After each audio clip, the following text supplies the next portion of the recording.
मुख्यमंत्री के जन्मदिवस के मौके पर जदयू कार्यकर्ताओं ने केक काटकर दीर्घायु होने की कामना की। मंगलवार 1 मार्च को बिहार के मुख्यमंत्री नीतीश कुमार के जन्मदिन के मौके पर जगदीशपुर व पीरो में पार्टी के प्रखंड कार्यालय प्रांगण में जदयू कार्यकर्ताओं ने केक काट व मिठाई खिलाकर खुशी व्यक्त की। साथ ही कार्यकर्ताओं ने नीतीश कुमार के दीर्घायु होने की कामना की है।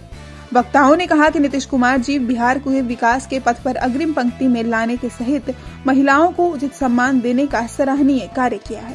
उन्हीं की नीतियों व सिद्धांतों की बदौलत आज बिहार के विकास की चर्चा चहुओर हो रही है।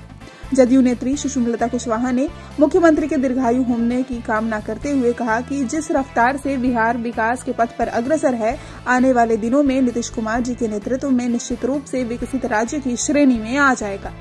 इस दौरान रामबच्चन सिंह, साबिर अली, रद्दीकांत समेत अन्य द्वारा पार्टी की मजबूती के लिए पार्टी फंड में स्वैच्छिक दान स्वरूप 11,000 रुपए राशि का चेक सौंप नीतीश कुमार के हाथों को मजबूत करने का संकल्प लिया है।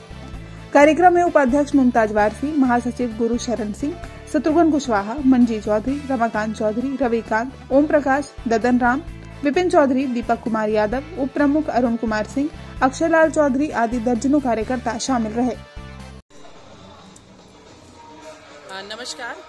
तमाम जदयू जगदीशपुर परिवार की तरफ से माननीय विकास पुरुष वर्तमान मुख्यमंत्री बिहार सरकार नीतीश कुमार जी को उनके 71वें जन्मदिन के शुभ अवसर पर बहुत बहुत बधाई देते हैं। हम लोग सभी लोगों ने यहाँ पे मिलके हम लोगों ने केक काटा और साथ ही साथ जो एक कार्यक्रम चल रहा है जदयू की तरफ से पार्टी में धन संग्रह का, उसके दरमियान हम लोगों ने यहाँ पे 2-3 लोगों से आज धन संग्रह भी करवाए, स्वैच्छिक धन संग्रह करवाया। मैं आज के दिन माननीय मुख्यमंत्री जी को बधाई देते हुए बस ईश्वर से यही कामना करूंगी कि वो दीर्घायु हों और जिस तरीके से बिहार का विकास हुआ है और महिलाओं का जो स्थान बिहार में है उसको और प्रबल करते हुए माननीय मुख्यमंत्री जी का सहयोग हम लोगों पर हमेशा रहे और आशीर्वाद देते हुए उनके उज्जवल भविष्य की और उनके दीर्घायु होने की कामना करती हूँ। बहुत बहुत धन्यवाद।